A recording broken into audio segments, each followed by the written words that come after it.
Musa Jalil kızıl Ромашка. Irtängi taң nurundan uyandı Ромашкалар. Yılmayıp hal soraşıp, күзгә күз караштылар.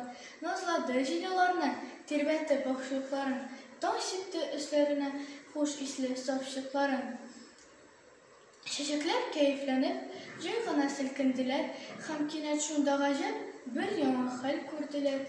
Ерак түгел моңаеп утыра Ромашка кызы, тик чуклары ак түгел, кан шикелле, кып-кызыл. Ромашкалар бар да ак, аерылмый бер-берсеннән. Ничек болай бар үзе? Ул кызылдан киенгән. Әйттеләр: "Син сәеркәй ни күзгәрдең? Нишләдең? Нидән кызыл чукларың? Нидән алсы төсләрең?" Әйтте кызыл Ромашка. "Төнлә минем җаныма ятып батыр сугышчы атты дошманнарына. Ул бер үзе сугышты 15 укчыга каршы.